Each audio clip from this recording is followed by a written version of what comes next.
Maestro Antonio Álvarez Mestre, muy buenos días. Muy buen día, mi querido Juan, y muy grato que estés de nuevo con nosotros. Yo sé que ya te habías reintegrado días atrás, pero para Francisco y para un servidor, pues es el primer día que te vemos y nos da mucho gusto.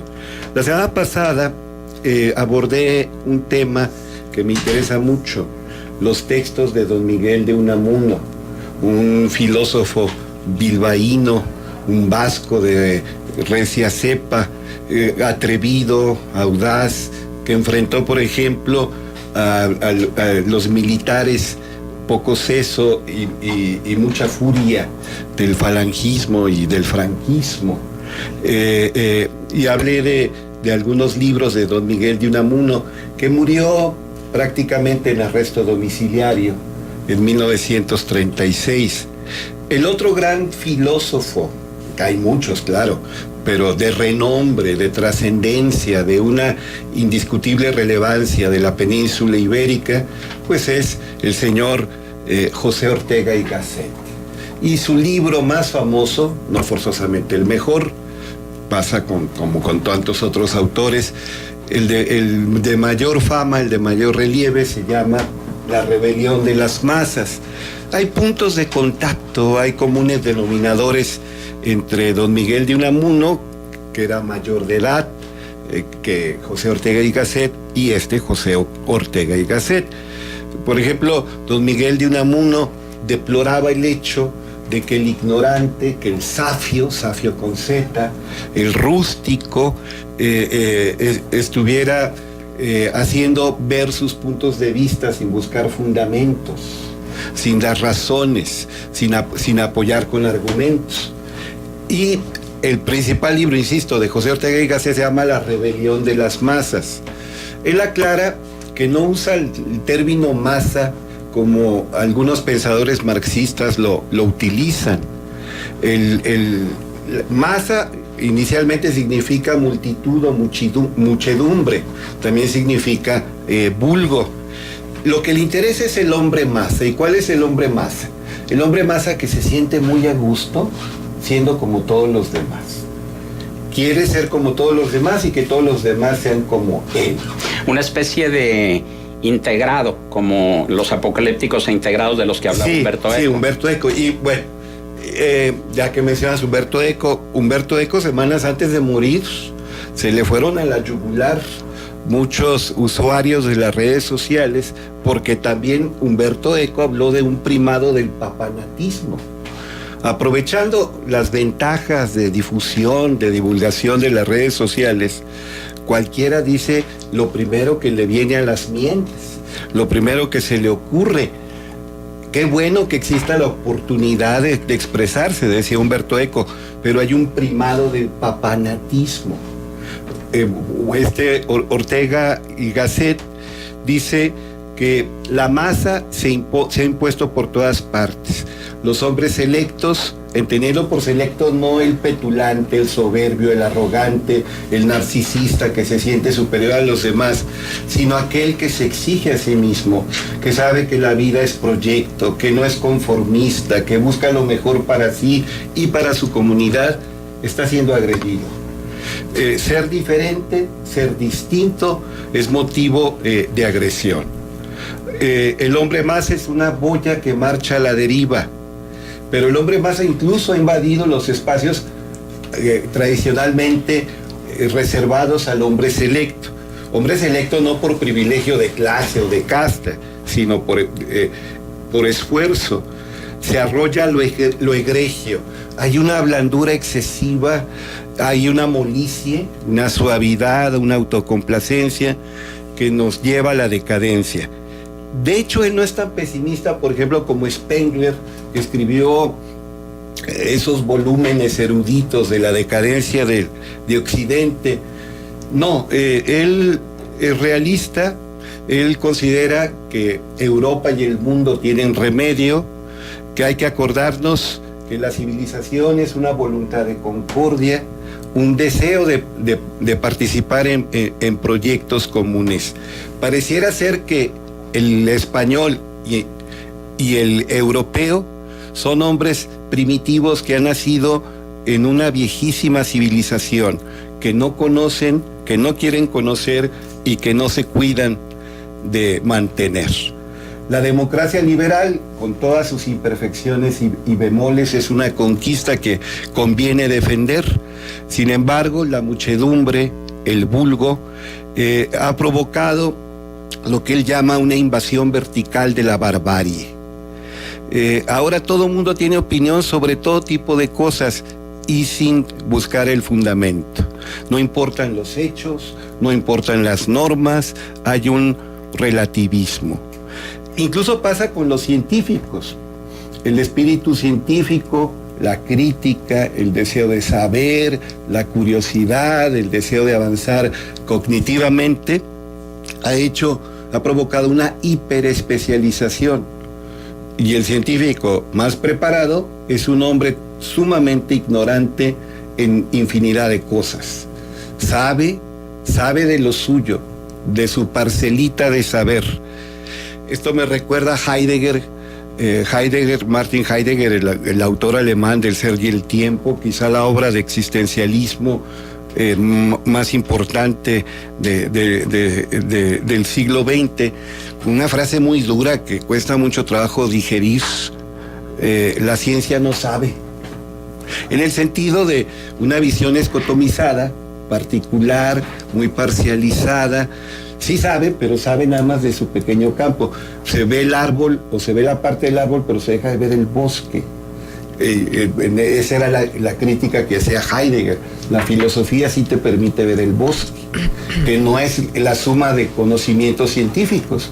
Los implica, pero va más allá de los conocimientos parcializados de los científicos. Resulta que el científico, según Ortega y Gasset, pues es un sabio, pero es un sabio ignorante. ¿Está contra la ciencia? Para nada, claro que la ciencia es imprescindible. Según él, el mayor peligro para la sociedad actual es la estatificación de la vida. Querer que el Estado nos lo resuelva todo. La sociedad es para el Estado como el hombre es para la máquina. Y plantea la España que abusa de los nacionalismos, de los regionalismos. Escribió otro libro que se llama La España invertebrada, donde habla de esta división, de esta fragmentación, incluso de oposición y disensión. Nos replantea qué es la nación. Y la nación no solamente es, como se definió tradicionalmente, la unión de tres cosas: la comunidad de sangre, la comunidad de idioma y, claro, un territorio circunscrito dentro de ciertas fronteras. La nación es, ante todo, un proyecto de convivencia total en una empresa común y la adhesión a ese proyecto. Lo importante para la nación no es defender el ayer, sino planear el mañana, es defender un mañana mejor para todos. ¿Qué ha pasado? Que ya no hay una empresa unitiva, no hay un proyecto común, y cuando no hay un proyecto común la gente se envilece, se afloja, cae en la autocomplacencia, cae en la molicie. Ortega y Gasset dice: se descoyunta el alma. Él dice: alguien me dirá que al revés, que ahorita hay más nacionalismos que nunca. Acordémonos que Ortega y Gasset murió en el 55 y la obra a la que estoy aludiendo es del 26. Y dice: los nacionalismos son el prólogo, son el preludio a la época en que, como una reacción a estos males, vamos a buscar una integración efectiva.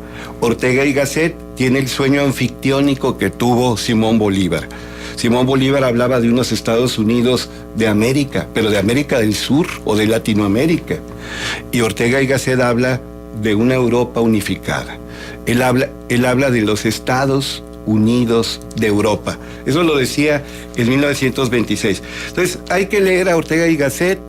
Tienen puntos en común con Unamuno, son, claro, muy distintos, pero, por ejemplo, un libro importante de Ortega y Gasset se llama Meditaciones del Quijote. Como Unamuno tiene otro libro que se llama Vida de Don Quijote y Sancho. No fueron coetáneos, sí fueron contemporáneos, es decir, sí vivieron en la misma época, pero no eran de la misma edad, a eso me refiero. Don Miguel de Unamuno era mayor de edad, era anterior en el nacimiento a Ortega y Gasset, y esto le daba una visión distinta. Mientras Miguel de Unamuno abrevó en Schopenhauer y sobre todo en Kierkegaard, Ortega y Gasset abrevó en la fenomenología, abrevó en el neocantismo y algo en el moderno existencialismo. Bien, tenemos participación del auditorio, gracias. Por WhatsApp nos dicen buen día, que tengan un excelente sábado, bendiciones. También tenemos esta otra pregunta que hace Norma Leticia Ortiz, dice felicidades al maestro Álvarez Mesta, y le preguntaría si el papanatismo al que se refiere tiene que ver con las redes sociales, que ya cualquiera es un opinólogo. Sí, es lo que, hablé de ese papanatismo cuando me hiciste recordar Humberto Eco. Y Humberto Eco, insisto, semanas antes de morir, manifestó que se había abusado de las redes sociales porque cualquiera vomitaba una opinión agresiva sobre todo tipo de temas sin haber investigado, sin buscar fundamentos, sin tener información fidedigna. Ciertamente, de todos los colores y de todos los credos, hay descalificaciones a ultranza y se avientan lodos y hasta estiércol unos a otros. En México se da como se da en la mayor parte del mundo, pero pareciera que ya no hay verdades y ya no hay realidades. La verdad es mental, la realidad es extramental, no hay hechos objetivos. Ahora hablamos de la posverdad. Ahora todo da igual, hemos caído en un relativismo axiológico, todo da igual. Entonces, y hay mucha virulencia, mucho odio y mucha descalificación. Pero lo que pasa es que antes también todo el mundo podía opinar, nada más que ahora es público la opinión y se masifica. Entonces ahí está. Porque yo creo que todos los seres humanos tenemos derecho a opinar, no está reservado nada más a los opinadores profesionales, sino claro. Y además habría que pasar por un tamiz si los opinadores profesionales hacen esto que decía Juan hace un momento, si investigan, si verifican, si cotejan fuentes, si antes de emitir una opinión se documenta. Me da la impresión que a veces no. Efectivamente. Ese tamiz hay que aplicarlo a todo. También a los legos, yo me incluyo, a los que no somos especialistas, como a los supuestamente especialistas. Pero sí, sin escuchar, sin ver, sin analizar, sin investigar, somos muy dados a proferir lo primero que se nos ocurre y descalificamos y agredimos a los otros. También Carlos Alberto Cifuentes se comunica, dice, muy bien por el maestro Álvarez Mesta, que habló de Unamuno y Ortega y Gasset, pero me gustaría que hablara también de otro que, aunque ganó el Premio Nobel de Medicina, también fue un gran filósofo, y me estoy refiriendo a Santiago Ramón y Cajal. Claro que sí, un gran neurólogo, uno de los precursores de la neurología moderna. Por supuesto que lo vamos a abordar, y otros pensadores de ese fuste, de ese calibre. Ahora, pero volviendo a lo que comentabas tú sobre este papanatismo y lo que hablaban de las masas, el concepto de las masas y la relación que hay con Humberto Eco de los apocalípticos e integrados, ¿hasta qué punto se podría decir? Porque si bien ese libro fue escrito en los años 60, 40 años. Hace 40 años. Sí, hace 40 años. Sin embargo, hay quienes dicen que en la actualidad cobra aún mayor vigencia por el hecho de cómo se extrapolan las opiniones y cómo también surgen esos apocalípticos que están en contra de la cultura de masas, que están en contra de las redes sociales, que están en contra de lo que antes se conocía de una forma y hoy se conoce de otra. Y los integrados, que ahora son muchísimo mayores. Leía un artículo hace unas semanas precisamente donde hablaba sobre eso. ¿Qué opinión te merece? Ese libro de Humberto Eco es medular, como ópera aperta, apocalípticos e integrados. Apocalípticos los que rechazan la cultura de masas, integrados los que ven muchos más beneficios en la cultura de masas. Si me tengo que definir, yo optaría obviamente por ser integrado. reconociendo las áreas de oportunidad, las fallas, las deficiencias. Pero mira, te voy a platicar algo muy personal rapidísimamente. Antier, hace un par de días iba manejando rumbo a una universidad donde trabajo, cuando llega un mensaje. Me estacioné, pensé que era algo importante y me asusté. Una catedrática, una maestra universitaria, estaba diciendo que había empezado la Tercera Guerra Mundial, que Norcorea acababa de derribar un avión, minutos atrás acaban de derribar un avión, ha empezado la Tercera Guerra Mundial. Me detuve por completo y me puse a escuchar noticieros, distintos noticieros radiofónicos. Busqué también portales de información de CNN. Dije, pues esto es la noticia más importante, pero obviamente piensas en tu familia, piensas en tus seres queridos, piensas en tanta gente. Y no, nadie hablaba de eso.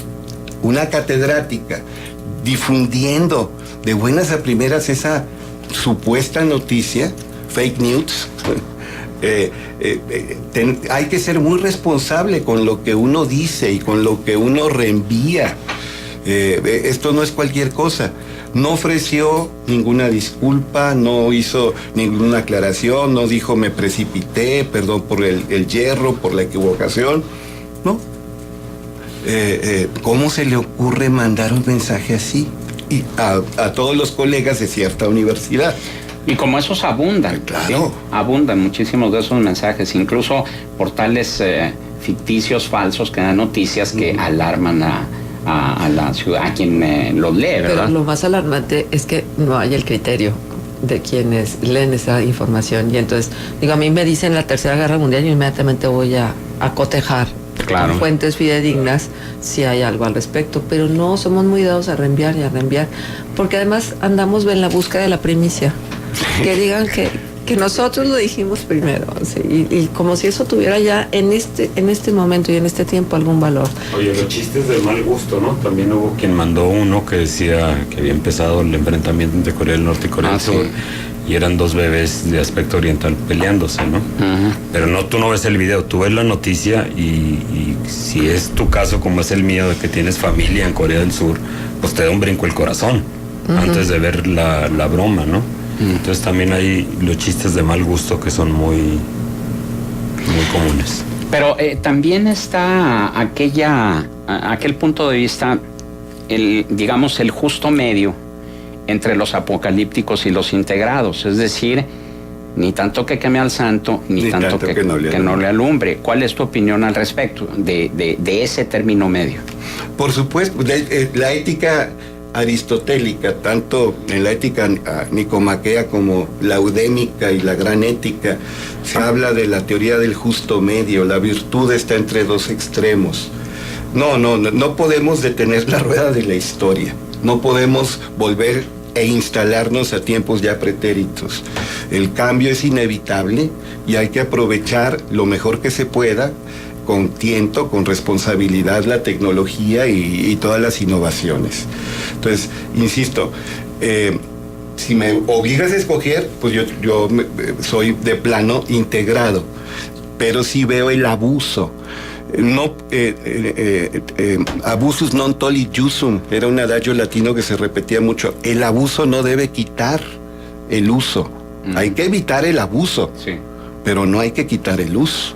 Entonces, responsabilidad, sensatez, revisión, asunción de lo que nos toca.